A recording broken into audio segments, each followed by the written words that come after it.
Hello नमस्कार दोस्तों, आप लोगों का आपके YouTube channel MSK BM institute में स्वागत है। देखिए, आज हम लोग जैक बोर्ड 11th का मॉडल पेपर डिस्कस करने वाले हैं टर्म 1 में, जो फिजिक्स का है और वो भी सेट 1 का।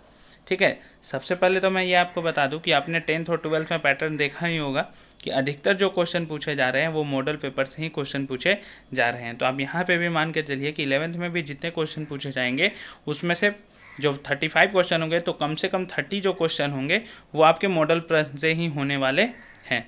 ठीक है, तो जैक ने इस बार फिजिक्स का जो मॉडल पेपर रिलीज किया है टर्म 1 के लिए, वो 2 सेट रिलीज किया है। तो आज हम लोग सेट 1 का क्वेश्चन पेपर डिस्कस करने जा रहे हैं। आपके पास 35 मार्क्स का क्वेश्चन है यदि हम बात करते हैं तो, और 35 क्वेश्चन भी दिया गया है। उसके लिए आपके लिए टाइम कितना दिया गया है? 1.5 घंटे का टाइम दिया गया है। सभी क्वेश्चन क्या है? ऑप्शन वाले हैं, उसमें से कोई एक ही करेक्ट ऑप्शन होगा, सही आंसर होगा। तो हम लोग आगे बढ़ते हैं, देखिए क्वेश्चन की ओर। तो क्वेश्चन में क्या बोलता है हमें? पहला क्वेश्चन देखिए, पहला क्वेश्चन हम लोगों के पास क्या है, और हाँ मैं बता देता हूँ, इसे अब ज़्यादा से ज़्यादा लोगों तक शेयर कीजिए, अपने दोस्तों तक पहुँचाइए ताकि उन्हें भी इसका लाभ मिल सके, आसानी से वो लोग पेपर को सॉल्व कर सके एग्जाम में। ठीक है, तो देखिए पहला क्वेश्चन क्या बोला, विच of the following is a characteristics of unit. Unit का कौन कौन सा कैरेक्टरिस्टिक्स होता है? The unit must be universally accepted, it must be invariable and well defined, it must be of suitable size and easily available. यदि आप यहाँ पे गौर करेंगे तो सारा ऑप्शन जो है वो यूनिट का कैरेक्टरिस्टिक्स को ही बताता है। तो यहाँ पे क्या हो जाएगा आपका? All of the above, all of the above. The dimensional formula of gravitational constant. तो ग्रेविटेशनल कांस्टेंट का जो डायमेंशनल फार्मूला होता है वो हम लोग यहाँ से निकाल सकते हैं। F बराबर हम लोग के पास होता है G(m1m2) बाई आर स्क्वायर। यहाँ से आप क्या कर सकते हैं? G का डायमेंशनल फार्मूला निकाल सकते हैं। आपके पास G बराबर क्या हो जाएगा? F(r²) डिवाइडेड बाई m1 और m2। F क्या है? फोर्स है आपका, R जो है वो डिस्टेंस है, और m1 m2 क्या है? मास है आपका। तो जब आप इसको पुट कीजिएगा, सबका वैल्यू को पुट कीजिएगा, फोर्स का डायमेंशन फार्मूला पुट कीजिएगा, तो फोर्स का डायमेंशन फार्मूला कितना होता है आपको पता होना चाहिए? mlt-2 होता है, mlt-2 होता है। इसका कितना होता है? L2 होता है। इसका कितना होगा? m होगा, और इसका m होगा, तो कितना हो जाएगा? m2 हो जाएगा। तो यदि आप इसको सॉल्व कीजिएगा तो आपका आंसर आ जाएगा m-1 L3 LT-2। दूसरा नंबर ऑप्शन, मतलब दूसरा का आपका C नंबर आंसर आ जाएगा। ठीक है, तो इस तरह से हम लोग अगले क्वेश्चन की ओर आगे बढ़ते हैं। तो देखिए अगला क्वेश्चन क्या दिया गया हम लोग के पास, which of the following pairs has the same dimension. इसमें से कौन सा पेयर है जो सेम डायमेंशन रखता है? सेम डायमेंशन रखता है। तो देखिए सेम डायमेंशन मतलब जिसका डायमेंशन, अभी हम लोगों ने डायमेंशन का क्वेश्चन किया, तो सेम डायमेंशन किसका होगा उसके बारे में देखते हैं। तो देखिए सबसे पहले दिया हुआ स्पेसिफिक हीट। तो स्पेसिफिक हीट क्या होता है? इसका जो डायमेंशन होता है उसकी यदि हम लोग बात करें तो होता है m0 L2 T-2 और K-1। लेटेंट हीट की यदि हम बात करते हैं तो इसका होता है m0 L2 T-2। ठीक है, सरफेस टेंशन की यदि हम लोग बात करते हैं तो सरफेस टेंशन जो होता है हम लोगों का उसका होता है m1 T-2, m1 T-2। और फोर्स का तो अभी हमने बताया कि क्या होता है? ml T-2। ठीक है, इम्पल्स और मोमेंटम। इम्पल्स और मोमेंटम में यदि बात करें तो इम्पल्स क्या होता है? Force into time duration, force into time duration, या फिर इम्पल्स को एक दूसरा तरीका से बोल सकते हैं, इम्पल्स होता है वो होता है चेंज इन मोमेंटम। इसका मतलब दोनों का जो डायमेंशन होने वाला है वो सेम होने वाला है हम लोग के पास ml-1। ठीक है, क्या होने वाला है? ml-1। अब फिर से ध्यान रखिए, इम्पल्स का फॉर्मूला क्या होता है? फोर्स इनटू टाइम ड्यूरेशन, या फिर इम्पल्स बराबर होता है चेंज इन मोमेंटम। इम्पल्स बराबर क्या हमने बताया? Change in momentum. तो यहाँ से भी हम लोग बता सकते हैं इसका जो डायमेंशन फार्मूला होगा वो क्या हो जाएगा? ml-1। अब हम लोग अगला है मोमेंट ऑफ इनर्शिया और टॉर्क। तो मोमेंट ऑफ इनर्शिया का यदि हम डायमेंशन का बात करें तो इसका होता है mL2T0। ठीक है, m पे कुछ नहीं है मतलब 1 है, और L2T0। और यदि हम टॉर्क की बात करते हैं तो इसका डायमेंशन क्या होता है? mL2T-2। इसका डायमेंशन क्या होता है? mL2T-2। तो इस तरह से हम लोग देख सकते हैं। तो इस क्वेश्चन का आंसर क्या हो जाएगा? जिसका सेम डायमेंशन हो, तो इसका ऑप्शन हो जाएगा बी नंबर, जिसका सेम डायमेंशन है। Which of the following are not unit of time. इसमें से कौन यूनिट, मतलब टाइम का यूनिट नहीं है? तो देखिए सेकेंड टाइम का यूनिट्स है, ईयर भी टाइम का यूनिट है, और पार्सेक भी टाइम का यूनिट है। यहाँ पे जो यूनिट नहीं है टाइम का वो है लाइट ईयर। लाइट ईयर किसका यूनिट है यदि हम बात करें तो लाइट ईयर है डिस्टेंस का यूनिट। किसका यूनिट है? डिस्टेंस का। और लाइट ईयर क्या होता है? एक ईयर में लाइट के द्वारा जो ट्रेवल किया गया डिस्टेंस होता है उसी को हम लोग बोलते हैं 1 लाइट ईयर। अगला क्वेश्चन है हमारे पास SI unit of torque is. Torque का SI यूनिट क्या होता है? तो देखिए टॉर्क का SI यूनिट यदि हम लोग बात करते हैं तो टॉर्क बराबर होता है force into perpendicular distance. Force into perpendicular distance, तो फोर्स का यूनिट हुआ न्यूटन और परपेंडिकुलर डिस्टेंस हो गया मीटर, तो क्या हो जाएगा न्यूटन मीटर। क्या हो जाएगा? Newton metre. ठीक है, अब अगले क्वेश्चन की ओर आगे बढ़ते हैं। तो अगला क्वेश्चन है हम लोग के पास, देखिए अगला क्वेश्चन क्या है हम लोग के पास, यदि हम लोग बात करें तो अगला क्वेश्चन है हम लोग के पास 6 नंबर।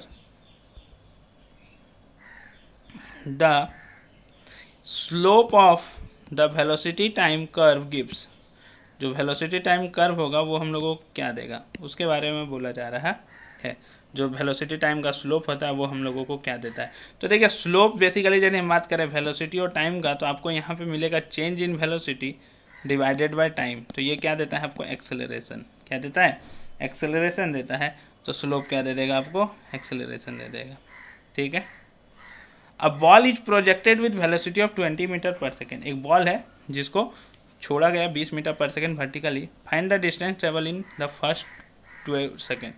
फर्स्ट 2 सेकेंड्स में कितना डिस्टेंस ट्रेवल किया गया, ये आपको फाइंड आउट करना है। तो देखिए यहाँ पे क्या दिया गया है, यदि हम बात करते हैं तो u आपका दिया हुआ था 20 मीटर पर सेकेंड। ठीक है, और v यदि हम बात करें तो 2 सेकेंड में कितना ट्रेवल किया डिस्टेंस, सिंपली यदि बात करें तो 2 सेकेंड के बाद वो क्या होगा, एक तरह से यदि हम मान ले तो 2 सेकेंड के बाद उसका स्पीड कितना हो गया? 0। टाइम कितना दिया हुआ है आपके पास? 2 सेकेंड। ठीक है, टाइम कितना दिया हुआ है? 2 सेकेंड। और यहाँ पे यदि हम लोग बात करते हैं तो आपसे क्या पूछ रहा है? देखिए आपसे पूछ रहा है वर्टिकली छोड़ा गया, आपसे पूछा कि इतना डिस्टेंस ट्रेवल हुआ 2 सेकेंड के बाद। तो भी के बारे में हम लोग यदि नहीं भी मानते हैं, भी यदि हम बात करते हैं तो यहाँ पे देखिए आप इसे भी बना सकते हैं। यू कितना दिया हुआ था? 20 मीटर पर सेकेंड। टाइम दिया हुआ था आपके पास 2 सेकेंड। एक्सेलरेशन जो होगा वो हम लोग का नीचे लगेगा तो -10 हो जाएगा मीटर पर सेकेंड स्क्वायर। ऐसे -9.8 होता है, हम लोग उसको कितना ले रहे हैं? -10। अब हम लोग को पता है s बराबर क्या होता है? ut plus half AT square. S बराबर क्या होता है? ut plus half AT square. तो u कितना है? 20 इंटू टी कितना है हम लोग के पास? 2 प्लस हाफ इंटू a कितना है?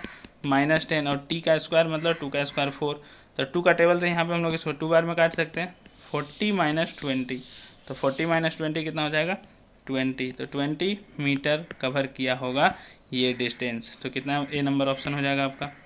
20 मीटर। देखिए जी को यहाँ लेने बोला था 10 मीटर पर सेकेंड स्क्वायर, इसीलिए हमने जी को यहाँ पे लिया था 10 मीटर पर सेकेंड स्क्वायर। एक्सेलरेशन किस तरह का यूनिट है, मतलब यदि फिजिकल क्वांटिटी की बात करते हैं तो एक्सेलरेशन बताने के लिए हमको मैग्नीट्यूड के साथ साथ डायरेक्शन भी बताना पड़ता है। तो ये किस तरह का क्वांटिटी हो जाएगा? वेक्टर क्वांटिटी हो जाएगा। किस तरह क्वांटिटी हो जाएगा? वेक्टर क्वांटिटी हो जाएगा। हम लोगों को ये ध्यान में रखना है। अगले क्वेश्चन की ओर आगे बढ़ते हैं। तो देखिए अगला क्वेश्चन क्या बोलता है हम लोगों के पास, if the displacement of an object is 0। यदि किसी भी ऑब्जेक्ट का डिस्प्लेसमेंट कितना दिया हुआ है? 0 दिया हुआ है, तो क्या होगा? What can you say about it's distance covered. तो इसका डिस्टेंस के बारे में हम क्या कह सकते हैं? तो इसका डिस्टेंस के बारे में हम क्या कह सकते हैं कि वो 0 हो भी सकता है और 0 नहीं भी हो सकता है। जैसे कि आप एक स्ट्रेट लाइन में चल रहे हैं तो यहाँ पे डिस्टेंस और डिस्प्लेसमेंट कोई भी चीज़ 0 नहीं हुआ, लेकिन यदि हम सर्कुलर पाथ में चल रहे हैं तो इस केस में डिस्टेंस तो कवर हुआ लेकिन डिस्प्लेसमेंट क्या हो गया? 0 हो गया। तो इट मे और मे नॉट बी 0, मे और मे नॉट बी 0 हो जाएगा आपका आंसर।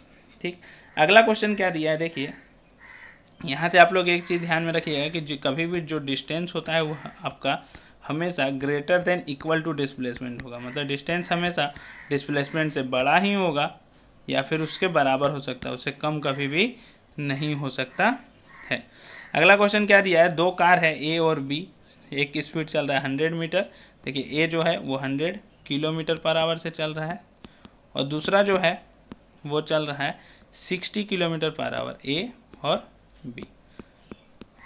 ठीक है, यहाँ पे क्या बोलता है, what is the relative velocity of car A with respect to car B if both are moving along same straight line in same direction. Same direction में तो हम लोगों ने सेम डायरेक्शन में ही बना लिया था डायग्राम। तो सेम डायरेक्शन में मतलब एक को रोक देना है।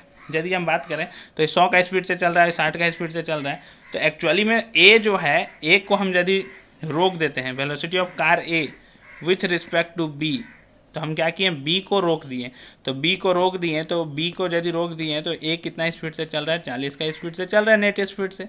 तो आपका कितना हो जाएगा, relative velocity 40 kilometre per hour, ठीक है, कितना हो जाएगा 40 kilometre per hour. The rate of change of displacement, जो rate of change of displacement कहलाता है वो क्या देता है हम लोग को, वेलोसिटी देता है, ds/dt, rate of change of displacement, displacement upon time है, तो क्या दे देगा आपको, यदि हम बात करें तो वेलोसिटी दे देगा, ठीक है। अगला क्वेश्चन क्या है, एनालॉग ऑफ मास, देखिए क्या दिया हुआ है यहाँ पे, आपका क्वेश्चन है analogue of mass in rotational motion is, mass का जो एनालॉग है वो रोटेशनल मोशन में क्या कहलाता है, तो इसका यदि हम लोग बात करें तो उसको हम लोग बोलते हैं moment of inertia. Rotational motion में एनालॉग ऑफ मास को क्या बोलते हैं, मोमेंट इनर्शिया, ठीक है। इसका उसी तरह का रोल होता है, मतलब मोमेंट ऑफ इनर्शिया का उसी तरह का रोल होता है रोटेशनल मोशन में जिस तरह लीनियर, मतलब हम लोग का जो ट्रांसलेशन मोशन होता है उसमें हम सिंपली मास का जो रोल होता है वही रोल यहाँ पे भी देखने को हम लोग को मिलता है।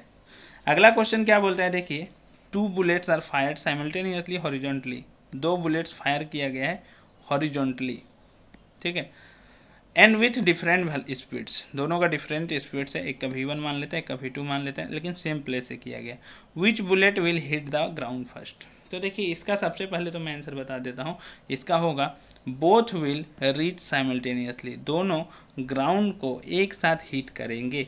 अब इसका कारण मैं बता देता हूँ कि यहाँ पे कोई एक्सटर्नल फोर्स नहीं लग रहा है, तो एक्सटर्नल फोर्स यदि नहीं लग रहा है तो हम लोग बोल सकते हैं कि दोनों के केस में ग्रेविटी सेम होगा और ग्रेविटी के कारण दोनों एक साथ किसको, जमीन से टकराएगा, ठीक है, दोनों एक साथ जमीन के साथ पहुँचेगा।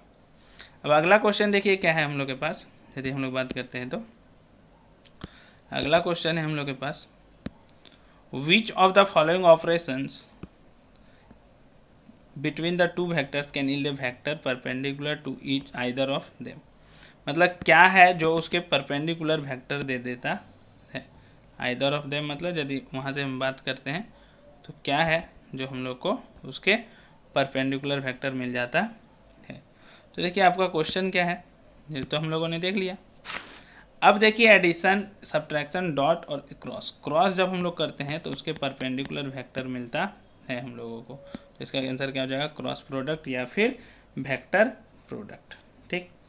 अगला क्वेश्चन है हम लोगों के पास, the moment of inertia of a body does not depends on, moment of inertia जो होता है बॉडी का वो किस पे डिपेंड नहीं करता है, तो इसमें यदि हम लोग बात करते हैं तो मास ऑफ बॉडी पे डिपेंड करता है, एक्सिस ऑफ रोटेशन पे भी डिपेंड करता है, कहाँ से आप उसको रोटेट कर रहे हैं, डिस्ट्रीब्यूशन ऑफ मास पे भी डिपेंड करता है, सिर्फ और सिर्फ क्या इसका आंसर होगा, angular velocity of the body, body के एंगुलर वेलोसिटी पे वो डिपेंड नहीं करता है।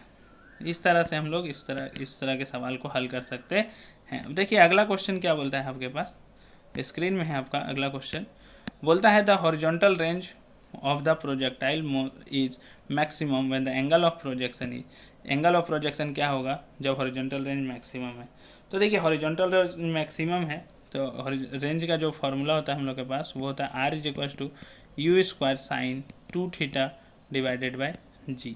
आप ही सोचिए कि ये मैक्सिमम कब होगा, जब sin 2θ मैक्सिमम होगा। अब sin 2θ मैक्सिमम कितना होता है, sin 2θ का जो वैल्यू होगा वो मैक्सिमम कितना होगा, 1 होगा। अब सोचिए 1 कब होता है, जब 2θ कितना डिग्री हो जाएगा, 90 डिग्री हो जाएगा। तो 2θ यदि 90 डिग्री है तो थीटा कितना हो जाएगा, 45 डिग्री हो जाएगा। कितना डिग्री हो जाएगा, 45 डिग्री, ठीक। अगला क्वेश्चन है which of the following remains constant for a projectile motion, इसमें से कौन है जो प्रोजेक्टाइल मोशन के लिए क्या रहता है, कांस्टेंट रहता है यदि हम लोग बात करते हैं तो देखिए प्रोजेक्टाइल मोशन के लिए क्या कांस्टेंट रहता है, आपका ऑप्शन दिया गया है kinetic energy, momentum, horizontal component of a velocity, और यदि हम लोग बात करें तो vertical component of a velocity. तो इसमें यदि हम बात करते हैं तो हॉरिजॉन्टल कंपोनेंट ऑफ वेलोसिटी हमेशा क्या होता है, सेम रहता है, कांस्टेंट रहता है। कारण क्या है, क्योंकि हॉरिजॉन्टल में और कोई फोर्स अप्लाई नहीं हो रहा है। जैसे कि ये प्रोजेक्टाइल हमने छोड़ा तो एक इसका हॉरिजॉन्टल कंपोनेंट, एक वर्टिकल कंपोनेंट, तो वर्टिकल में तो ग्रेविटेशन लग रहा है लेकिन इसके पास कोई फोर्स नहीं लग रहा है, तो horizontal component of a velocity हमेशा क्या होगा, कांस्टेंट होगा। When bus suddenly takes a turn the passenger are thrown outward because of, देखिए बस जा रहा है सीधा, अब वो टर्न ले रहा है तो पैसेंजर बाहर की ओर आ जा रहे हैं क्यों? तो देखिए बस जब सीधा जा रहा था तो पैसेंजर भी क्या चाह रहा था कि वो भी सीधा रहे, लेकिन जैसे बस टर्न लिया तो वो चाह रहा था कि हम सीधा रहें, उसके कारण वो क्या हुआ कि वो अपना पोजीशन को टिल्ट कर लिया, थोड़ा सा मूव कर लिया। क्यों? क्योंकि वो स्ट्रेट लाइन में ही रहना चाह रहा था। तो स्ट्रेट लाइन में ही रहना चाह रहा था, तो स्ट्रेट लाइन में ही रहना चाह रहा था। किस में बोलता है कि कोई भी ऑब्जेक्ट जिस तरह से है उसी तरह से रहना चाहेगा, रेस्ट में है तो रेस्ट में रहना चाहेगा, मोशन में है तो मोशन में रहना चाहेगा, स्ट्रेट लाइन में मूव कर रहा है तो स्ट्रेट लाइन में मूव करेगा। तो ये हम लोग का बोलता है Newton's first law of motion, जिसे हम लोग बोलते हैं इनर्शिया ऑफ मोशन भी। तो इस क्वेश्चन का आंसर क्या हो जाएगा? ए नंबर हो जाएगा, इनर्शिया ऑफ मोशन। अब देखिए अगला क्वेश्चन हम लोगों के पास है क्या, a person sitting in an open car. एक पर्सन जो है वो बैठा हुआ है, एक ओपन कार में बैठा हुआ है, ठीक है। तो क्वेश्चन क्या बोलता है कि कांस्टेंट वेलोसिटी से चल रहा है, ये ध्यान दीजिएगा, कांस्टेंट वेलोसिटी। वो बॉल फेंकता है vertically up into air, the ball will fall. तो बॉल कहाँ फॉल करेगा? कार के बाहर, outside the car, in the car ahead of person, person के आगे, या फिर in the car to the side of person, और exactly in the hand which threw it up. तो exactly in the hand which threw it up इस question का सही answer होगा। कारण क्या है? क्योंकि कारण ये है कि कांस्टेंट वेलोसिटी से मूव कर रहा है तो इसमें कोई भी स्यूडो फोर्स अप्लाई नहीं हो रहा है जब ये एयर में था तब। जैसे कि एक एग्जांपल के तौर पे आप समझ सकते हैं कि यदि आपको कार से नहीं समझ में आ रहा है तो सिंपली आप यदि मान लीजिए ट्रेन में है, ठीक है, आप बॉल को फेंकते हैं तो बॉल जो है वो आप ही के पास नीचे गिरता है या नहीं गिरता है? ऊपर यदि फेंकिएगा तो बॉल आप ही के पास रिटर्न आएगा। तो ट्रेन तो मूव कर रहा था, यदि हम लोग बात करें तो मूव कर रहा था फिर भी, तो यहाँ पे इसलिए हुआ क्योंकि ये कांस्टेंट वेलोसिटी से मूव कर रहा है, इसलिए बॉल उसके हाथ में ही आके गिरेगा। अगला क्वेश्चन क्या बोलता है, अब फोर्स है 5 न्यूटन का जो एक बॉडी पे एक्ट हो रहा है जिसका मास है 1 kg, तो कितना एक्सेलरेशन होगा? देखिए कितना सिंपल क्वेश्चन है, फोर्स बराबर होता है मास इंटू एक्सेलरेशन, तो एक्सेलरेशन बराबर क्या हो जाएगा? Force by mass. तो 5/1 कितना हो जाएगा? 5 मीटर पर सेकेंड स्क्वायर। इस क्वेश्चन का आंसर देखिए कितना सिंपल है, यदि हम बात करते हैं तो 5 मीटर पर सेकेंड स्क्वायर हो जाएगा। अगला, विच of the following is a self adjusting force. Self adjusting force कौन है? अपने आप को कौन सेल्फ एडजस्ट कर लेता है? तो इस क्वेश्चन का जो आंसर है वो है स्टैटिक फ्रिक्शन, ठीक है। यदि कोई ऑब्जेक्ट रखा हुआ है, आप जितना फोर्स लगाएंगे आगे वो उतना ही फोर्स लगाएगा पीछे की ओर, ठीक है। अब ज़्यादा लगाएंगे तो वो भी ज़्यादा लगाएगा तब तक जब तक वो रुका हुआ है। तो इसलिए इस क्वेश्चन के अंदर क्या होगा? Static friction. अगला क्वेश्चन क्या है हम लोगों के पास, देखिए अगला क्वेश्चन जो हम लोगों के पास दिया गया है वो है when a force acting on ए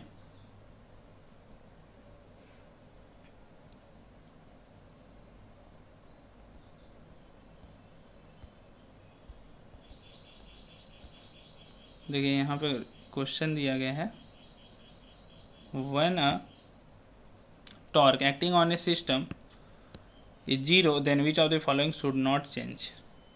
इसमें से कौन चेंज नहीं होगा,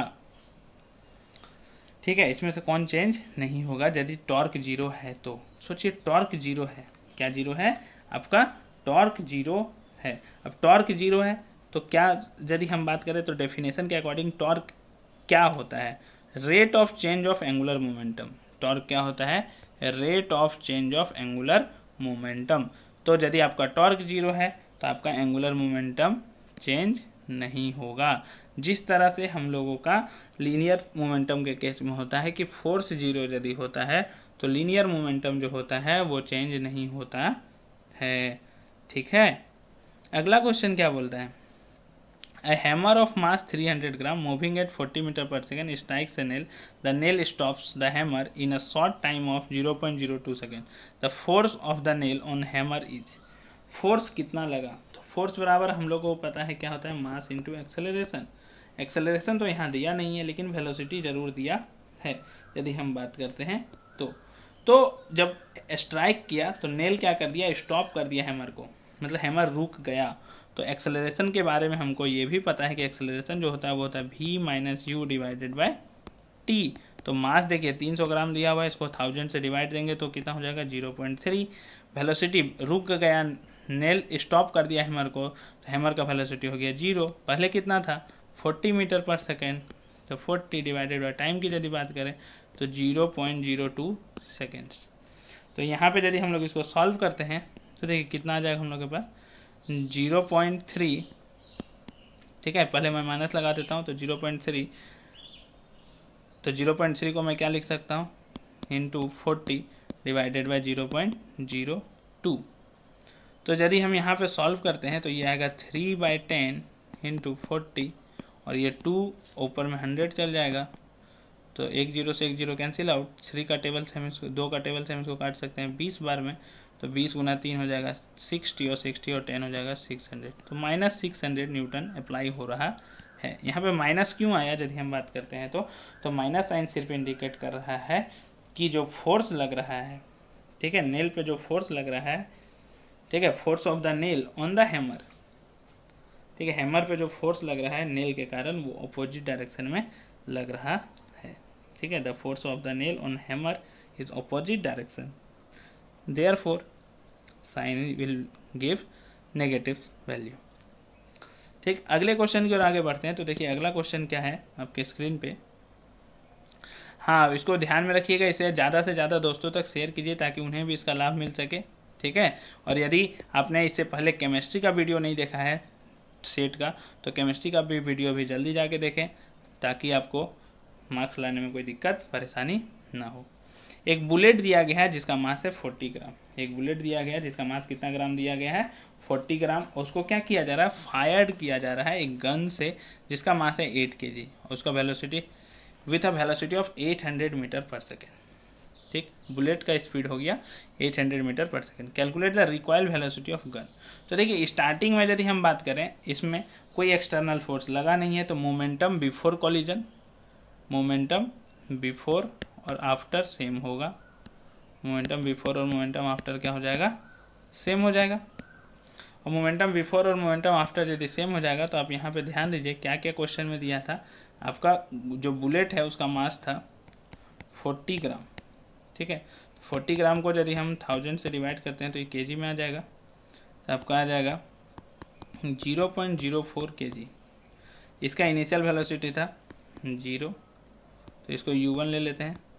इसका फाइनल वेलोसिटी जो था, जिसको हम v1 ले लेते हैं, वो था 800 मीटर पर सेकेंड। सेम उसी तरह यदि हम इसका मास का यदि बात करें, उसका मास दिया हुआ था 8 kg। इसका v1 जो था पूछा जा रहा है और इसका जो u1 है वो 0 था, तो m1 u1 प्लस इसको m1 ले लेते हैं और इसको m2 ले लेते हैं, ठीक है। m1 u1 plus m2 u2 बराबर m1 v1 plus m2 v2। अब यहाँ पे देखिए u1 दोनों जगह 0 है, तो इधर तो 0 हो जाएगा वैल्यू।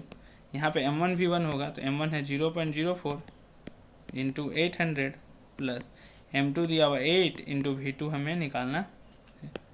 तो इस दोनों को यदि हम मल्टीप्लाई यहाँ पे सॉल्व करते हैं तो देखिए कितना आ जाएगा, 4/100 इंटू 800, तो 0 0 cancel out, plus 8 into v2। तो 8 इंटू v2 बराबर कितना हो गया, देखिए यहाँ पे आ जाएगा 32 बराबर को हो जाएगा तो हो जाएगा -32, तो v2 बराबर आ गया आपका -32 डिवाइडेड बाई 8, 8 4 जा 32, -4 मीटर पर सेकेंड। तो -4 आया, इसका मतलब सिंपली क्या दिखा रहा है, वो बताना चाह रहा है कि उसका जो स्पीड है वो जस्ट उल्टा है, इसलिए रिकॉइल वेलोसिटी का बात किया गया है। तो देखिए यहाँ पे आपका आंसर हो जाएगा -4 मीटर पर सेकेंड। 24 नंबर क्वेश्चन का आंसर। अगला है force required in accelerating a 3 kg mass at 5 metre पर second square and 4 kg mass at 4 metre पर सेकेंड स्क्वायर विल बी, कितना फोर्स का जरूरत पड़ेगा। तो देखिए यहाँ पे फोर्स बराबर होता है मास इंटू एक्सेलरेशन, तो 3 इंटू 5 होगा। और यहाँ पे यदि हम फोर्स का बात करें तो यहाँ भी मास इंटू एक्सेलरेशन, तो यहाँ पे 16 आ जाएगा न्यूटन, और यहाँ पे यदि हम लोग बात करें तो आएगा 15 न्यूटन। तो दोनों केस में तो सेम लग नहीं रहा है, किसके लिए ज़्यादा लग रहा है फोर्स, जिसका मास 4 kg है और जिसका 4 मीटर पर सेकेंड स्क्वायर है। ठीक, अगला क्वेश्चन देखिए क्या है, 26 नंबर क्वेश्चन की बात करें। सेंट्रीपिटल फोर्स जो लगता है वो हमेशा सर्कुलर मोशन में लगता है, और हमेशा यदि हम बात करें तो इसको सर्कुलर मोशन में रोटेट करवाने के लिए ये हमेशा किधर लगता है, सेंटर की ओर लगता है। सेंटर की ओर जो फोर्स लगता है उसी को हम लोग क्या बोलते हैं, सेंट्रीपिटल फोर्स। क्या बोलते हैं, सेंट्रीपिटल फोर्स। तो सेंट्रीपिटल फोर्स जो होता है उसका वैल्यू जो होता है वो कितना होता है, mv²/r। कितना होता है, mv²/r। सेंट्रीपिटल फोर्स की जो वैल्यू है वो है हम लोगों के पास mv² बाय r। तो इसका आंसर क्या हो गया, ए नंबर। अगला क्वेश्चन क्या है हम लोगों के पास, देखिए हम लोग यदि बात करें तो हम लोग के पास अगला क्वेश्चन जो दिया गया है वो दिया गया है, दो ऑब्जेक्ट है हम लोगों के पास, ऑब्जेक्ट ए और ऑब्जेक्ट बी, जिसका मोमेंटम सेम है। ऑब्जेक्ट ए का मास जो है ए मान लेते हैं और इसका वेलोसिटी भी ए मान लेते हैं, इसका एम बी और वी बी ये दोनों बराबर दिया गया है। आपको बोलता है कि एम बी जो है वो ग्रेटर देन है वी, मतलब एम बी जो है वो ग्रेटर देन है एम ए से, मास ए का ऑब्जेक्ट से। अब आप ही सोचिए कि दोनों का मल्टीप्लिकेशन सेम है और ये ज़्यादा है, इसका मतलब हम यहाँ से बोल सकते हैं कि वी बी जो होगा वो कम होगा वी ए से, मतलब कौन ज़्यादा होगा, वी ए ज़्यादा होगा। अब बोलता है कि कौन काइनेटिक एनर्जी ज़्यादा रखेगा, तो सोचिए काइनेटिक एनर्जी क्या होता है, हाफ एम वी स्क्वायर, तो half m a v a square होगा और half m b v b square होगा, दोनों जगह होगा। तो यहाँ पे जब हम लोग देखेंगे तो इसको हम लोग लिख सकते हैं half m a into v a, इसको हम लोग लिख सकते हैं half into m b into v b. तो आप देखिए ये जो वैल्यू है और ये जो वैल्यू है वो दोनों जगह सेम हो जाएगा, क्योंकि एम ए वी ए और एम बी वी बी दोनों बराबर है। लेकिन यहाँ पे यदि हम लोग देखते हैं तो वी ए जो है वो वी बी से ज़्यादा है, तो वी ए ज़्यादा है वी बी से, इसलिए इस केस में जो ऑब्जेक्ट ए है उसका काइनेटिक एनर्जी क्या हो जाएगा, ज़्यादा हो जाएगा। क्या जो है काइनेटिक एनर्जी ज़्यादा हो जाएगा, ठीक है, ये ध्यान में रखिएगा। पहले काइनेटिक एनर्जी हम लोग निकाल रहे थे दोनों का, तो वहाँ से हम लोग डायरेक्टली नहीं बोल सकते हैं, लेकिन मोमेंटम का यूज करते हुए हम यहाँ से बोल देंगे कि ये दोनों वैल्यू तो सेम है, तो डिपेंड किस पे करेगा, वी ए और वी बी पे। तो हम लोगों ने देखा था वी ए क्या है, ज़्यादा है वी बी के कंपेयर में, तो ऑब्जेक्ट ए का काइनेटिक एनर्जी ज़्यादा होगा। ठीक है, अगला क्वेश्चन देखिए क्या बोलता है, एरिया अंडर फोर्स डिस्प्लेसमेंट करो, फोर्स और डिस्प्लेसमेंट, फोर्स इधर है और डिस्प्लेसमेंट इधर है, क्या देगा, सोचिए। मतलब हम एरिया निकालेंगे तो क्या करेंगे, सिंपली दोनों को मल्टीप्लाई करेंगे। तो सोचिए कि फोर्स और डिस्प्लेसमेंट को मल्टीप्लाई करने के बाद क्या आता है हम लोगों के पास, तो आप लोगों का सिंपल आंसर होगा सर दोनों को जब हम मल्टीप्लाई करते हैं तो फोर्स और डिस्प्लेसमेंट, तो हम लोग के पास वर्क डन आता है। तो क्या इसका आंसर वर्क डन होगा, तो मैं बोलूँगा हाँ एग्जैक्ट, इसका आंसर जो होगा वो वर्क डन ही होगा। What is the average power required to lift a mass of 100 kg to a height of 50 metre in 50 second. तो देखिए 50 मीटर 50 सेकेंड में यदि उठाना है, यदि हम बात करते हैं तो यहाँ पे क्या है हम लोगों के पास कि मास दिया हुआ है। देखिए क्वेश्चन में यदि हम लोग बात करें तो क्वेश्चन क्या दिया हुआ, मास दिया हुआ है आपका, कितना दिया हुआ है मास, 100 kg दिया हुआ था।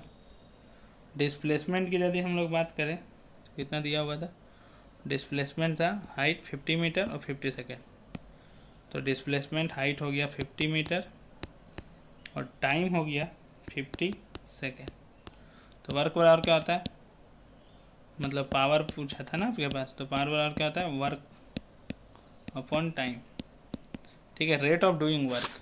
तो वर्क बराबर क्या होता है, force into displacement divided by time, force into displacement मतलब एम जी एच यहाँ पे हो जाएगा डिवाइडेड बाई टाइम, क्योंकि फोर्स का वैल्यू एम जी और एच का वैल्यू एच। तो 100 इंटू जी की वैल्यू यदि हम 9.8 लेते हैं और हाइट दिया हुआ आपका 50 और नीचे दिया हुआ 50, तो 50 से 50 कैंसिल आउट, कितना हो जाएगा 980 वाट। तो 980 वाट कितना नंबर ऑप्शन है, ए नंबर ऑप्शन। तो इस क्वेश्चन के अंदर हो जाएगा 980 वाट। तो इस तरह से हम लोग इस सवाल को सॉल्व कर लिए। अब हम लोग अगले सवाल की ओर बढ़ते हैं। अगला सवाल देखिए बहुत ही सिंपल सवाल है, देखिए बहुत ही आसान सवाल पूछा गया आपके पास, बहुत टफ क्वेश्चन नहीं है कि उसको बनाने में बहुत टाइम लगे, ठीक है, जानबूझ के आपसे आसान क्वेश्चन पूछा गया है ताकि आप उस क्वेश्चन को बना सकें, सॉल्व कर सकें। ठीक है, इस क्वेश्चन में क्या पूछता है, moment of inertia of thin rod of mass m. एक मोमेंट ऑफ इनर्शिया पूछ रहा है एक थिन रॉड का जिसका मास दिया हुआ एम और लेंथ दिया हुआ l, about an axis perpendicular to rod mid point, ठीक है, उसके लंबाई के जो दिया हुआ है रॉड का उसके मिड पॉइंट से कितना वैल्यू होगा। तो इसको देखिए सिंपली यदि हम बात कर सकते हैं तो परपेंडिकुलर जो एक्सिस है उसके परपेंडिकुलर मिड पॉइंट से कितना होगा, तो इसका जो वैल्यू होता है वो होता है हम लोग के पास ml²/12। कितना होता है, ml²/12। तो इस क्वेश्चन के आंसर कितना हो जाएगा, सी नंबर। 31 में क्या बोलता है, due to application of 5 newton force an object moves 10 metre along perpendicular direction of the force, what amount work is done. तो वर्क बराबर क्या होता था, एफ डी कॉस थीटा, ठीक है, फोर्स इंटू डिस्प्लेसमेंट तो होता है, लेकिन सिंपली यदि आप बात करें तो एफ डी कॉस थीटा होता है। अब यहाँ पे सोचिए परपेंडिकुलर बोला है, परपेंडिकुलर डायरेक्शन में, तो मतलब कॉस थीटा कितना हो गया, मतलब थीटा कितना हो गया 90 डिग्री, और थीटा जब 90 होता है तो कॉस 90 कितना हो जाता है 0। तो अब फोर्स और डिस्प्लेसमेंट का कोई भी वैल्यू ले लीजिए, आपका वर्क डन कितना आने वाला है, 0 आने वाला है। ठीक है, इसी तरह का क्वेश्चन पूछा जाता है कि जब आप एक सूटकेस लेकर चलते हैं, ठीक है, हाथ में पकड़ के जल्दी चलते हैं, तो आप कितना वर्क डन कर रहे हैं। तो हाथ में लेकर जब चलते हैं तो सूटकेस नीचे की ओर फोर्स लगा रहा है एक तरह से, और हम डिस्प्लेस हो रहे हैं आगे की ओर, मतलब उसको लेके जा रहे हैं, तो दोनों के बीच में फोर्स और डिस्प्लेसमेंट के बीच में 90 डिग्री का एंगल बनता है, तो वर्क डन आ जाता है 0। सेम यही केस कूली के केस में होता है, कूली जो माथा पे सामान लेके जाता है उस केस में भी जो वर्क डन आ जाता है हम लोग का, वो आ जाता है 0। The work performed on an object does not depends upon, work जो है वो किस चीज़ पे डिपेंड नहीं करता। तो अभी देखिए आपने, फोर्स पे डिपेंड करता है, डिस्प्लेसमेंट पे डिपेंड करता है, ठीक है, एफ एस यहाँ पे ध्यान रखिएगा, एफ एस, एफ डी मैंने लिख दिया था, एफ एस भी लिख सकते हैं हम लोग उसे, और एंगल पे भी डिपेंड करता है। तो डिस्प्लेसमेंट पे डिपेंड करता है, फोर्स पे डिपेंड करता है, angle between force and displacement पे करता है, तो किस पे नहीं करता है। यदि हम बात करें तो ऑब्जेक्ट का इनिशियल वेलोसिटी कितना है उस पर डिपेंड नहीं करता है ये। तो इस क्वेश्चन का आंसर कितना हो जाएगा, यदि हम लोग बात करते हैं तो हम लोग का इस क्वेश्चन का आंसर हो जाएगा D number, initial velocity of the object पे डिपेंड नहीं करता है। अब अगला क्वेश्चन है हम लोग के पास, देखिए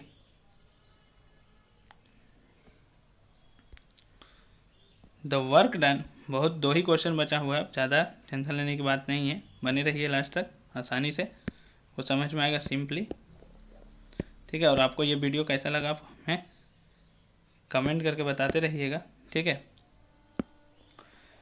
तो यहाँ पे देखिए हम लोग अगले क्वेश्चन की ओर आगे बढ़ रहे हैं। तो अगला क्वेश्चन हमारे पास जो दिया गया है वो है the work done by all the forces external and internal on an object equal the changes, किसमें चेंजेस देखने को हम लोग को मिलेगा, जो वर्क डन होगा दोनों फोर्सेस के द्वारा, या तो एक्सटर्नल हो या फिर इंटरनल हो, तो किसमें चेंजेस देखने को मिलेगा। तो देखिए सबसे पहले जो एक्सटर्नल फोर्सेस है उसके कारण यदि हम बात करें तो टोटल एनर्जी चेंजेस देखने को मिलता है, एक्सटर्नल फोर्स के कारण टोटल एनर्जी चेंज देखने को मिलता है, ठीक है, टोटल एनर्जी चेंज देखने को मिलता है। और इंटरनल फोर्स के कारण यदि हम बात करें तो किसमें चेंज देखने को मिलता है, काइनेटिक एनर्जी सिर्फ चेंज होता है।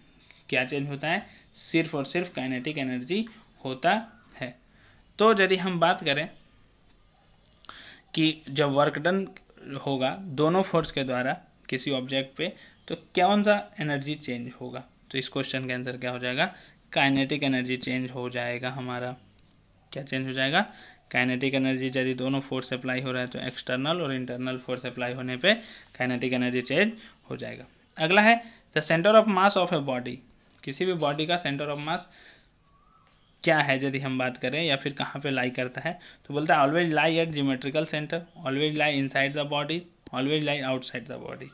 तो देखिए जो सेंटर ऑफ मास होता है बॉडी का, वो इन बॉडी के अंदर भी लाई कर सकता है और बॉडी के बाहर भी लाई कर सकता है।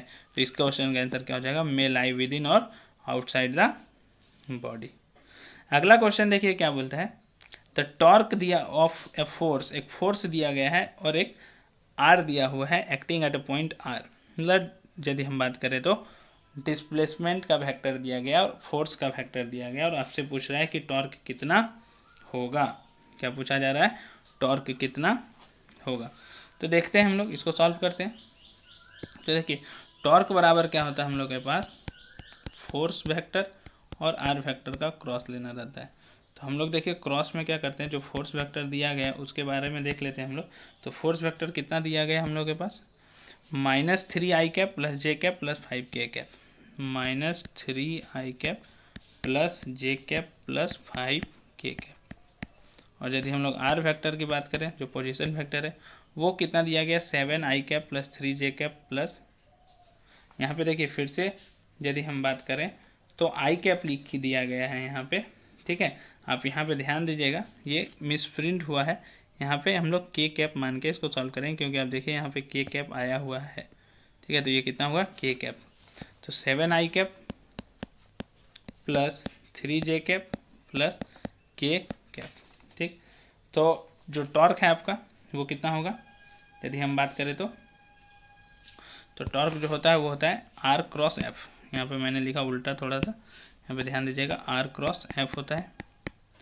तो r क्रॉस f क्रॉस कैसे करते हैं हम लोग यदि बात करें तो देखिए 7i cap plus 3j cap plus k cap जो लिखा हुआ है इसका हम लोग को क्रॉस करना है -3i cap plus j cap plus 5k cap के साथ।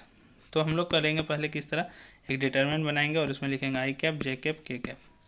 i कैप की जगह यहाँ पे लिखेंगे जो वैल्यू दिया हुआ है पहले r का, तो 7 1 और 1, 7 1 नहीं 3 लिखा हुआ था ना, तो 3j कैप, तो 7 3 और यहाँ पे 1 हो जाएगा। सेम उसी तरह यदि हम फोर्स की बात करते हैं तो फोर्स कितना लिखा हुआ -3 1 और 5। अब इसको हम लोग सॉल्व करेंगे, तो सॉल्व कैसे करते हैं देखिए, जिसको सॉल्व करने नहीं आता उसको मैं बताता हूँ। पहले i कैप लिखेंगे, फिर इस दोनों को बंद कर देंगे, फिर इस दोनों को मल्टीप्लाई करेंगे 15 -1, माइनस करने के बाद इससे फिर माइनस j कैप। अब इस बार क्या करेंगे देखिए, -j कैप लिखेंगे तो इसको और इसको बंद करेंगे।